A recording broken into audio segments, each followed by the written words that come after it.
Welcome back, everybody. This is the thejonnymar, and I am continuing with Pokemon Blue, my complete Pokedex journey. So my last episode, we finished clearing out the SS Anne. We took out all of the trainers that were on board, and then we ended off here at the bottom of the SS Anne, or the top, one of the two. I think it's the top, probably, since it's the captain's quarters. Before we head into the captain's quarters, we're going to have to take on another rival battle. So all of my Pokemon are around level 28 or 29 currently, including my Diglett, which has been doing the brunt of the attacking so far.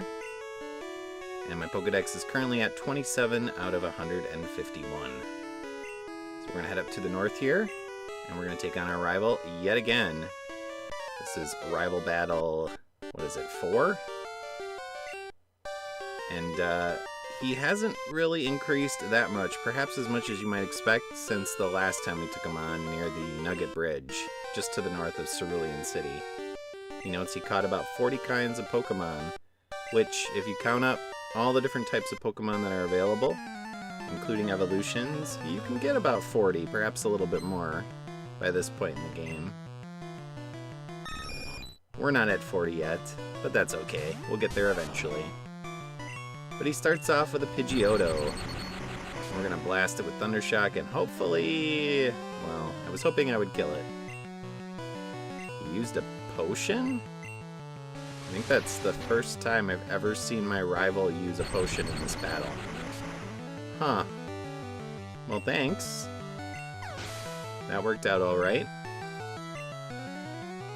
Now he's about to use his Raticate, which he has not been leveling up at all. He's been focusing on his Pidgeotto and his starter Pokemon, although he has evolved his Abra as well. So I think Raticate was actually around level 16 or 15 when we took him on the Nugget Bridge. I think it was 15, and it was still a Rattata. Now it's 16 and Raticate. But we took it out fairly quickly. We're pretty over-leveled for this point in the game. Now we have to take on a Kadabra. It's pretty powerful. It has Confusion, which is a pretty OP ability this early in the game. But unfortunately for Kadabra, it cannot teleport away from battle. It has very low defense, and we can take it out very quickly with our Dig ability, since our Diglett is faster. And then his final Pokemon is his starter, which he has let evolve into an Ivysaur. With its massive bulb on its back. That thing's gonna blow anytime now. Yeah, and unfortunately for it, it is poison type, which means it's weak to ground moves. So especially with a critical hit, it's gonna go down very fast. Now if we got hit by Vine Whip, that would have done a lot of damage to our Diglett. Fortunately, we did not, because we have speed for days. So sorry, Bobby, we beat you again. Yeah, the captain is supposed to be a cut master. I would imagine it is. It's going to allow us to get through all those bushes we've been seeing. And smell ya later.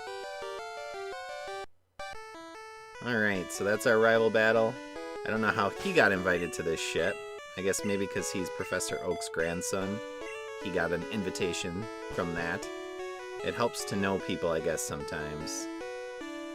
So what have you been reading, Captain? How to Conquer Seasickness. Yeah, you have a lot of issues with this, apparently. So how are you doing? You feel hideous. That's unfortunate. Again, a captain who gets seasick? Not that great. We're gonna rub the captain's back. We're not doing a puff rub here. Just giving him a little rub on the back, and he's gonna feel better. I like his sprite, too. It's got that big beard. One of the things you might notice, at least I noticed playing the game via the Game Boy Player, is you get the color palette, kind of. Some little colors here and there. And you can actually see their mouths. And it kind of looks weird, because they're that light salmon color. It reminds me of the Lavos core from Chrono Trigger, for those that have actually played through that game. But alright, we helped the captain. He gave us HM1, which will allow us to teach one of our Pokemon Cut, which is essential to continue the game. Now, unfortunately, none of my current Pokemon can learn Cut, so So we're going to have to switch in a different one to be able to learn that ability. Now if you took Charmander or Bulbasaur, they could both learn Cut, but Squirtle cannot. But we're going to head out because the ship is now going to leave, so I'll meet you back at the beginning of the ship. Alright, so we're going to head out, and the ship is going to set sail. So we get some nice music and a smoke effect. And if you notice in the graphics, it's not so much that the ship is really moving, it's that the entire layer, seemingly, that the ship is on is slowly rotating to the left. And then it'll correct itself once the ship is off the screen. But alright, the SSN is gone, which means we have to head to the gym. Alright, so you might notice that I switched in a new Pokemon, and that is one that can learn the Cut ability, and that is Farfetch'd, our Ducks. So interestingly, Ducks can learn Cut. I guess it uses that leak that it has in its mouth with great efficiency and danger to learn that Cut ability, to slash down these trees. Or maybe it's just using its beak, I guess. Or some other method, its claws. But when you use Cut, it says it hacks away with Cut. Interesting. And the bush gets cut in half. Let's head into the third game. So what's going on in this gym? We have Lieutenant Surge. He's referred to as the, what? The Lightning American. I wonder what type of Pokemon he uses. Well, we don't want to bring in bird or water Pokemon. Fortunately, we do have a bird Pokemon, but we did leave our water Pokemon in the box. And one of the worst things ever created in a game is the fact that you have to unlock access to get to Surge in these trash cans. But we'll talk more about that in a little bit. Let's take on these trainers first. So as you might expect, all of these trainers have electric type Pokemon. Now there's not really a lot of electric Pokemon at this point in the game,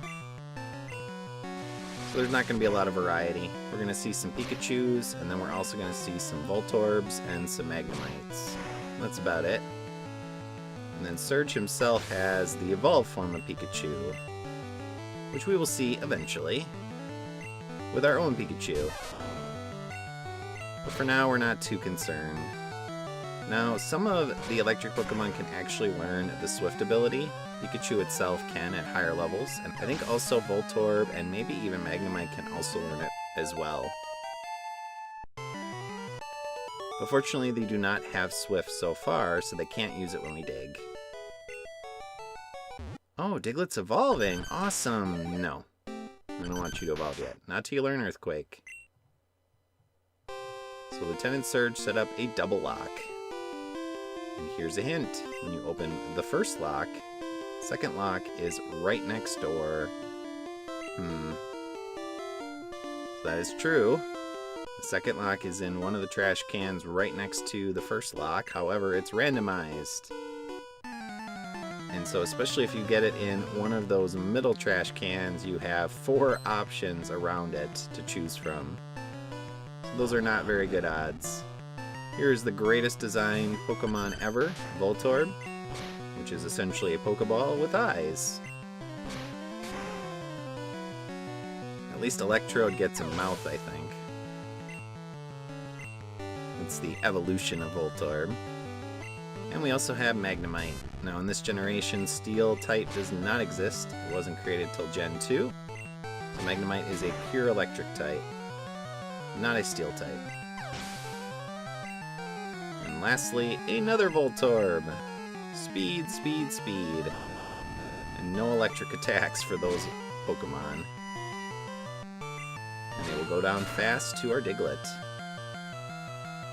So what you need to do to unlock the access to Surge's room is find both electric locks.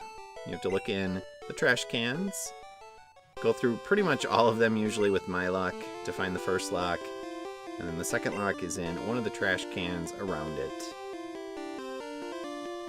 We have one more trainer to take out, and then we'll take care of that nonsense of dealing with the locks. Now I think in later games they actually disabled the locks in this gym. So I think in Gen 2 when you come back here, essentially it's open, so you can get right to Surge. I think that's right. And then in Fire Red, I think they always made it in the same trash can. So the locks are always in the same one. At least I think I heard that in the speedrun. I don't know if that's true. I haven't played Fire Red or Leaf Green, so I'm not sure myself. Yep, the door will not open. It's locked. We're gonna have to find the locks. So we're gonna get super lucky and get it on the first try here. This one. This one. This one. Ugh. Alright, well we haven't even found the first lock yet. Okay, so it's not in either of these rows. So let's try these. And we found the first lock! So that means it can be in one of the 3 surrounding trash cans. So which one do you think it is, viewers? Is it the left one? Is it the bottom one? Or the right one? I'm gonna go for the bottom one. Well, it wasn't the bottom one. So I'm gonna heal up and come back once I figure it out.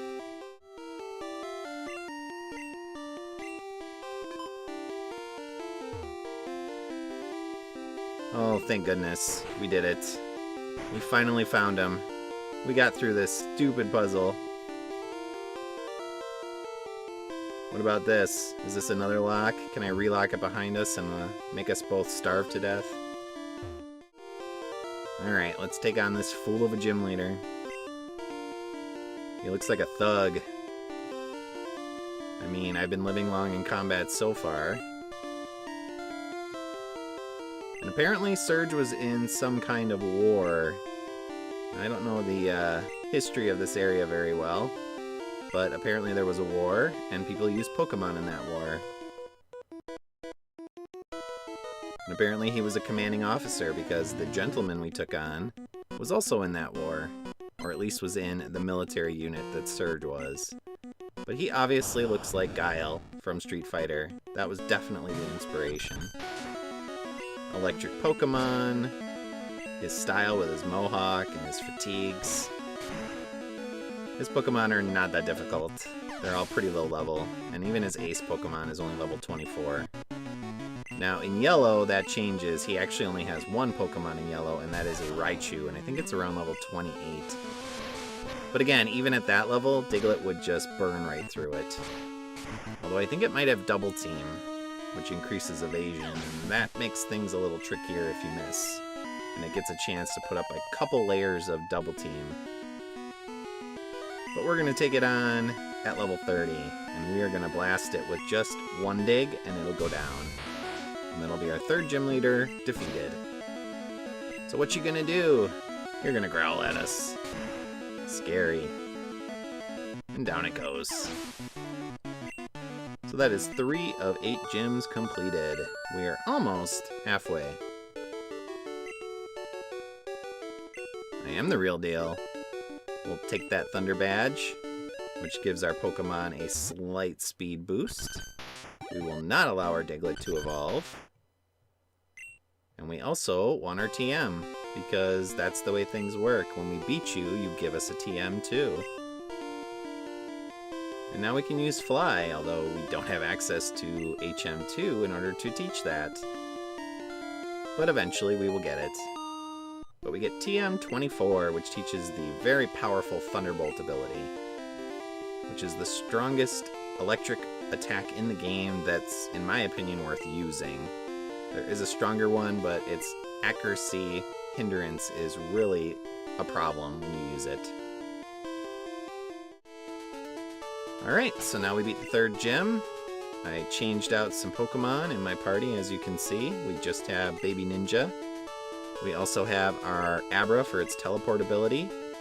We have our Farfetch'd for cut, and then I grabbed my 2nd Abra that I traded over from Red, because we're going to be trading that away to get another Pokemon. Now the Pokemon we can get from that trade, you can actually get via the teleport glitch over to the right here. We are going to be skipping this route to the right of the Diglett Cave. I'll be coming back to it later, once I get a few more Pokemon, because I want the experience to go towards some other Pokemon. But we're going to use some Repel, and we're going to go through Diglett's Cave here to the other side. And it's going to allow us, now that we can access Cut by HM1, to get a few things we couldn't get previously when we were traveling through some cities. So previously when we headed through Pewter City and Viridian City, there were some locations that had bushes in the way that we couldn't access. So now that we have Cut, we can get through. So we're going to start off up here in the north at Pewter City. We're going to slash our way through this bush, and then we're going to head up to the Pokemon Museum, because we could not get into... Alright, Repel wore off, and not being a later gen game, it does not prompt us to use another one. Not that I would have.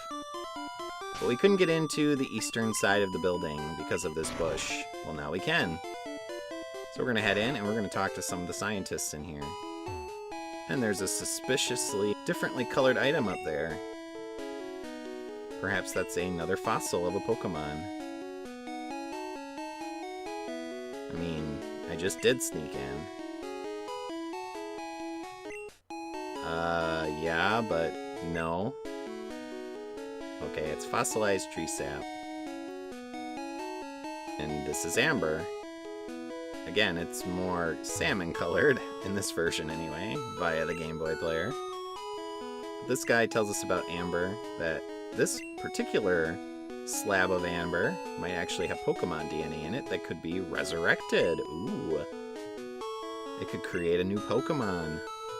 And by that I mean an old Pokemon that would be new to us. And so his colleagues just find this hilarious and they just laugh at him. Not that there's a lab on the other side of the island that focuses on resurrection of Pokemon. Alright, so now that we've grabbed that, we're going to head into this house here. So this guy tells you that even if a Pokemon is fainted, it can still use hidden moves. And this kid is looking for a Abra. So we are going to trade him our Abra to get a Mr. Mime. So this will be the second in-game trade that we've done. As I said, when I traded for Ducks, I certainly have done a few other trades with Red in my concurrent playthrough. But this is the second one we've done with an NPC in the game. So, Mr. Mime will have a predefined name that we cannot change since it's being traded to us from this trainer. And we'll also get the Outsider bonus of extra experience points when it levels up. But, unfortunately, it will also be susceptible to the level limits of the different badges that we have. So our current level limit is 30. So any Outsider, a Pokemon we haven't personally caught with this trainer, it will stop paying attention to us and following our orders once we hit level 30 with it. I like Mr. Mime quite a bit. It's got those two stats that I look for, which are Special and Speed. The only major issue with it is it doesn't really learn a strong Psychic ability naturally, so you do have to teach it a stronger Psychic ability, like Psychic from the TM. Now the other reason to come down here is to talk to this kid who lets you know about Flash. And this will allow you to light up a dark cave like Rock Tunnel. Well, we don't have Flash, we can't possibly use that, and who are you? You are Professor Oak's aide. And if we caught 10 kinds of Pokemon, you're going to give us... what? An HM. Which HM is that? 5, what does that do? I mean, I have caught 10 kinds of Pokemon. Actually caught 28. So almost 3 times that. And now we get another HM. And this would happen to teach us Flash. How convenient. Exactly the move we need to get through the next dungeon. Now you don't. You can get through Rock Tunnel without Flash. It's just that it makes it significantly easier to be able to see where you're going. But if you know your way through, you can get through without Flash. And typically I don't get Flash and don't teach it. But for the purposes of this playthrough, to allow people to see better in the cave, we will teach it to Pikachu. And we will get rid of Quick Attack. Because we will be taking Pikachu with us into Rock Tunnel. We have some use for Pikachu for the immediate future. But as I mentioned previously, I will be rotating him out once we get to a future town. We get a Moonstone, pretty awesome. We also got an HP up. And now we're going to head back down into Viridian City and get a extra TM. And that'll be it for this episode. We'll teleport back to Vermilion City using our Abra, Rasputin. And then in my next episode, we are going to head back to Cerulean City so that we can continue onward towards Rock Tunnel and gym number 4. So slash through this bush, talk to this guy. He notes that he dozed off, and he had a dream about a drowsy eating his dream, and then he woke up mysteriously with a TM. So he gets freaked out by that, and he just chucks the TM at us. I think there's a similar guy in Gen 2 who does the same thing. The TM42 teaches you Dream Eater. As always, viewers, thank you for watching, and I'll see y'all next time. So long. Thanks for watching. If you enjoyed this video, please press like and leave a comment below. Please also subscribe to my channel and press the notification bell. See you next time.